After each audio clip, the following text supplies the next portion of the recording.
சார்ட்ஸ்ல நம்ம வந்து some important ionic compound வந்து நமக்கு வந்து கொஞ்சம் இன்ட்ரெஸ்டிங்கா வந்து இருக்கும்.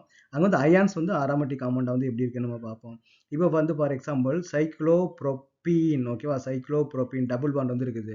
இது அரோமேட்டிக் காம்பவுண்டான்னு கேட்டா இது அரோமேட்டிக் காம்பவுண்ட் கிடையாது. ஏன்னா இங்கேயும் சிங்கிள் பாண்ட் இருக்குது, இங்கேயும் சிங்கிள் பாண்ட் இருக்குது. 2 சிங்கிள் பாண்ட் வந்து இருக்குது. அப்போ நமக்கு ஆல்டர்னேட்டிவ் டபுள் பாண்ட் வந்து நமக்கு வெரி இம்பார்ட்டன்ட் இல்லையா? அப்போ அங்கே 2 சிங்கிள் பாண்ட் வந்து இருக்குது. அப்போ இது நமக்கு வந்து அரோமேட்டிக் காம்பவுண்டா நமக்கு வந்து பிஹேவ் பண்ணாது. இப்போ இதே இது வந்து பார்த்தீங்கன்னா சைக்ளோப்ரோபைன் கேட்டையான், இங்கே வந்து நமக்கு வந்து பாசிட்டிவ் சார்ஜ் இருந்துச்சுன்னா இது வந்து அரோமேட்டிக் காம்பவுண்டா பிஹேவ் பண்ணுமானா? ஆமாம், அரோமேட்டிக் காம்பவுண்டா பிஹேவ் பண்ணும். எப்படின்னு பார்த்தீங்கன்னா நமக்கு தேவை டீலோக்கலைசேஷன் இல்லையா?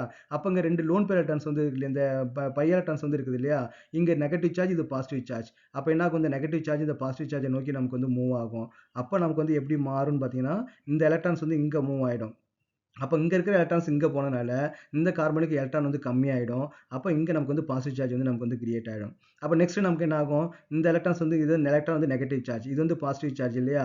அப்போ நமக்கு என்ன ஆகும்னு பார்த்தீங்கன்னா இங்கே வந்து நமக்கு வந்து மூவ் ஆகும். அப்போ இங்கே மூவ் ஆகும்போது நமக்கு வந்து என்ன ஃபார்ம் ஆகும்? இங்கே நமக்கு வந்து பாண்ட் ஃபார்ம் ஆகும், இங்கே பாசிட்டிவ் சார்ஜ் வந்து நமக்கு மூவ் ஆகும். அப்போ நமக்கு என்ன ஆகும்? உள்ள வந்து இந்த பை எலக்ட்ரான் டீலோக்கலைஸ் ஆகிட்டே இருக்கும். அப்போ இது வந்து அரோமேட்டிக் காம்பவுண்டாக நமக்கு வந்து பிஹேவ் பண்ணும். இப்போ இதே வந்து பார்த்தீங்கன்னா சைக்ளோப்ரோபைல் ஆனையான் வந்து பார்த்தீங்கன்னா இது அரோமேட்டிக் காம்பவுண்டான்னு பார்த்தீங்கன்னா இது அரோமேட்டிக் காம்பவுண்ட் கிடையாது. ஓகே, இது வந்து பார்த்தீங்கன்னா நான் அரோமேட்டிக் காம்பவுண்ட். ஏன் அப்படின்னு வந்து பார்த்தீங்கன்னா இந்த பாண்ட் பை எலக்ட்ரான்ஸ் இங்கே மூவ் பண்ணுறதுக்கு வந்து அலோவ் பண்ணாது.